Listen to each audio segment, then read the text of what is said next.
laporan keuangan, bagi perusahaan penyajian laporan keuangan khusus merupakan yaitu salah satu tanggung jawab manajer keuangan. Yang B, tujuan laporan keuangan. Yang pertama, memberikan informasi tentang jenis dan jumlah aktiva. Yang kedua, memberikan informasi tentang jenis dan jumlah kewajiban dan modal. Yang ketiga, memberikan informasi tentang jenis dan jumlah pendapatan. Yang keempat, memberikan informasi tentang jumlah biaya dan biaya dikeluarkan perusahaan.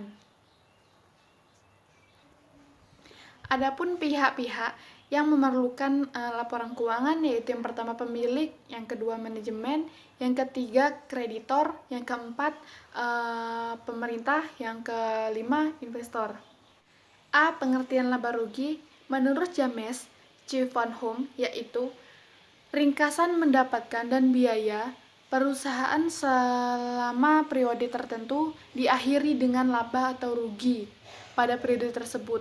Yang B, fungsi dan tujuan laporan laba rugi, yaitu ada untuk untuk memberikan suatu informasi, 2 untuk dijadikan bahan referensi, 3 sebagai sumber informasi, 4 untuk membantu proses analisis usaha. Yang C, penggunaan laporan laba rugi. Itu ada 2, penggunaan internal dan penggunaan eksternal. Yang D, elemen-elemen laporan laba rugi. Ada 4 elemen. Yang pertama pendapatan, kewajiban, keuntungan, kerugian. Dan yang E, bentuk-bentuk laporan laba rugi ada 2, single step dan multiple step. A. Arti penting dan kegunaan analisis BEP atau break-even point. Menurut Abdullah, analisis BEP disebut juga cost volume profit analysis. Arti penting analisis BEP bagi manajer perusahaan dalam pengambilan keputusan keuangan. Nah, itu BEP juga dapat digunakan dengan dalam 3 cara terpisah, namun ketiga saling berhubungan. Yang pertama, menganalisa program otomatisasi. Yang kedua, menelaah infak. Yang ketiga, untuk membuat keputusan tentang produk baru. B. Hubungan volume, biaya dan laba merupakan sebuah teknik atau alat yang digunakan untuk mempelajari hubungan antara volume, biaya total, pendapatan total, dan laba. Yang C, analisis BEP, yaitu suatu teknik analisa untuk mempelajari hubungan antara biaya tetap, biaya variabel, keuntungan, dan volume aktivitas. Margin of safety digunakan untuk menentukan seberapa besar berkurangnya volume penjualan yang telah ditetapkan boleh turun agar perusahaan tidak menderita kerugian. Shutdown point digunakan untuk menentukan suatu keadaan perusahaan sebaiknya ditutup. A. Rasio keuangan adalah kegiatan membandingkan angka-angka yang ada dalam laporan keuangan dengan cara membagi satu angka dan dengan angka lainnya. Yang B. Kegunaan analisis rasio keuangan digunakan untuk mengevaluasi kondisi keuangan perusahaan dan kinerja. Yang C. Rasio keuangan utama itu ada 5, rasio likuiditas, rasio pasar, rasio aktivitas, rasio rentabilitas, rasio leverage. Yang D, kondisi kesehatan dan kinerja keuangan. Kondisi kesehatan yaitu suatu hal yang sangat penting untuk diperhatikan. Kinerja keuangan adalah suatu analisis yang dilakukan untuk melihat sejauh mana suatu perusahaan telah melaksanakan dengan menggunakan aturan-aturan pelaksanaan keuangan secara baik dan benar. A. Manajemen modal kerja, yaitu kelebihan aktiva lancar tetap terhadap utang jangka pendek. Kelebihan ini disebut modal kerja bersih. Sedangkan manajemen modal kerja merupakan suatu pengelolaan investasi perusahaan dalam aset jangka pendek, yang berarti bagaimana mengelola investasi dalam aktiva lancar perusahaan. Yang B, arti penting manajemen modal kerja. Pentingnya modal kerja supaya diperlukan pengelolaan modal kerja dengan sebaik mungkin agar modal kerja cukup untuk digunakan dalam keputusan investasi aktiva lancar. C. Konsep-konsep modal kerja. Yang pertama konsep kuantitatif, yang kedua konsep kualitatif, yang ketiga konsep fungsional. D. Jenis-jenis modal kerja. Itu ada 2, modal kerja permanen dan modal kerja variabel. Pendekatan modal kerja merupakan salah satu pembelanjaan atau permasalahan utama yang dihadapi dalam pemenuhan kebutuhan modal kerja, yaitu pemilihan sumber dana. Analisis kebutuhan modal kerja. Modal kerja memiliki arti penting bagi operasional suatu perusahaan. B. Sumber modal kerja yaitu kebutuhan akan modal kerja mutlak disediakan perusahaan dalam bentuk apapun.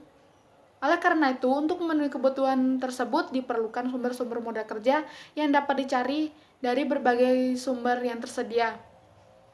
C. Pentingnya modal kerja yang cukup.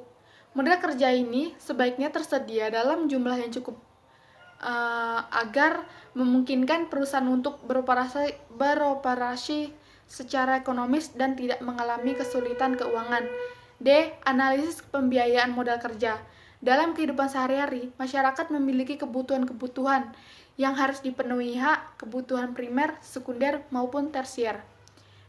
Unsur-unsur pembiayaan. Dalam pembiayaan mengandung berbagai maksud, atau dengan kata lain, dalam pembiayaan terkandung unsur-unsur yang direkatkan menjadi satu. Adapun unsur-unsurnya yaitu ada 4: kepercayaan, risiko, jangka waktu, balas jasa. Motif memegang uang kas. Yang pertama, motif transaksi. Yang kedua, motif spekulatif. Yang ketiga, motif berjaga-jaga. Yang keempat, untuk mendapatkan keuntungan. B. Anggaran kas, yaitu anggaran yang merencanakan secara lebih namun terperinci mengenai kas dan juga perubahannya dari waktu ke waktu selama periode yang akan datang, baik perubahan seperti penerimaan kas ataupun perubahan seperti pengeluaran kas. C. Penyusunan anggaran kas, yaitu ada 2 sektor: sektor penerimaan kas, sektor pengeluaran kas. D. Kegunaan anggaran kas. Yang A bisa dipakai untuk mengantisipasi kebutuhan, B bisa dipakai demi mencapai target dan mengukur keberhasilan, C bisa dipakai sebagai alat untuk mengintegrasikan dan mengkoordinasikan kegiatan. Kas. Kas adalah salah satu unsur aktiva yang paling penting karena merupakan alat pertukaran atau pembayaran yang siap dan bebas digunakan untuk membiayai kegiatan operasional perusahaan. B. Motif dalam menyimpan kas. Itu ada 3: motif bertransaksi, motif berjaga-jaga, motif spekulasi. C. Manajemen kas. Manajemen kas merupakan suatu pengumpulan kegiatan perkiraan, perencanaan pengumpulan, pengeluaran, dan investasi kas dari suatu perusahaan agar dapat beroperasi dengan lancar. D. Modal manajemen kas. Model ini selalu mengaitkan antara kas dan surat berharga, yaitu dengan mengadakan trade-off antara tingkat bunga yang hilang karena menyimpan uang dengan biaya transaksi. Piutang. Piutang adalah tagihan kepada pihak lain di masa yang akan datang karena terjadinya transaksi di masa lalu. Langkah-langkah manajemen piutang itu ada 3, yaitu penetapan kebijakan kredit, pemantauan, analisis perubahan kebijakan piutang usaha. B. Kebijakan kredit itu ada 3: standar kredit, syarat kredit, kebijakan penagihan. C. Pemantauan piutang, yaitu proses evaluasi atas kebijakan kredit yang telah dijalankan, khususnya pemantauan pembayaran pada pelanggan. Yang D. Analisis perubahan kebijakan piutang. Inti dari analisis perubahan kebijakan piutang yaitu menentukan apakah syarat kredit yang berlaku saat ini perlu diubah ataukah tidak perlu. Faktor-faktor yang mempengaruhi besarnya investasi dalam piutang itu ada 5. Yang pertama, volume penjualan, syarat pembayaran, ketentuan tentang pembatasan kredit, kebijakan pengumpulan piutang, dan kelima, terakhir, kebiasaan membayar dari para langganan. Risk return trade-off, yaitu pernyataan yang menunjukkan adanya pertukaran antara resiko dan return suatu tuntutan konsekuensi dari sebuah sebab. B. Pengertian piutang. Piutang yaitu salah satu aktiva perusahaan yang dikelompokkan dalam aktiva lancar yang timbul akibat adanya penjualan barang dan jasa atau pemberian kredit terhadap debitur yang pembayaran pada umumnya diberikan dalam tempo 30 sampai 90 hari. C. Jenis piutang. Piutang usaha jangka pendek ada dua, yaitu piutang usaha dan piutang yang akan diterima. D. Kebijakan piutang. Itu ada 4, piutang atas penjualan barang atau jasa, setelah barang atau jasa diserahkan, periode penerbitan invoice disesuaikan dengan ketentuan yang ada dalam kontrak, 4. Invoice atas barang dan jasa. A. Pengertian persediaan. Persediaan adalah bahan baku atau barang yang disimpan yang akan digunakan untuk memenuhi tujuan tertentu. B. Jenis-jenis persediaan, yaitu ada 5. Persediaan bahan baku, persediaan bagian produk, persediaan bahan-bahan pembantu, persediaan bahan setengah jadi, persediaan barang jadi. C. Fungsi-fungsi persediaan, itu ada 3. Fungsi decoupling, fungsi economic licensing, 3. Fungsi antisipasi. D. Metode manajemen persediaan. Terdapat 4 metode, yaitu economic order quantity, 2. Periodic review, 3. Just in time, 4. Material requirement planning. E. Biaya-biaya dalam persediaan.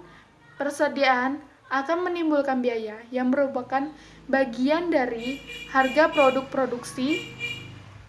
Adapun unsur-unsur biaya tersebut yaitu biaya pemesanan, biaya penyimpanan, biaya akibat persediaan yang kurang, biaya kapasitas gudang. A. Manfaat investasi persediaan dan karakteristik biaya persediaan.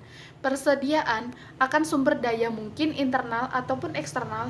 Ini meliputi persediaan bahan mentah, barang dalam proses, barang jadi, atau produk akhir, bahan baku atau pelengkap, dan komponen lain yang menjadi keluaran produk perusahaan. B. Model-model persediaan. Untuk memudahkan dalam pengambilan keputusan, metode nilai persediaan bertujuan untuk mengetahui nilai persediaan yang akan dipakai atau dijual persediaan yang tersisa dalam suatu periode. C.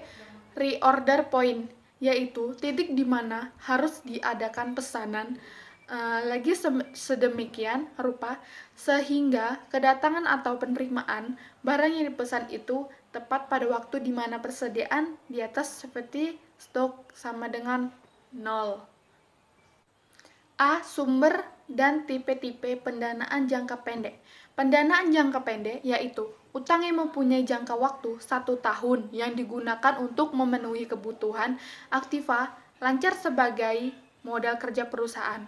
Pendanaan terbagi menjadi 2, yaitu pendanaan spontan dan pendanaan tidak spontan.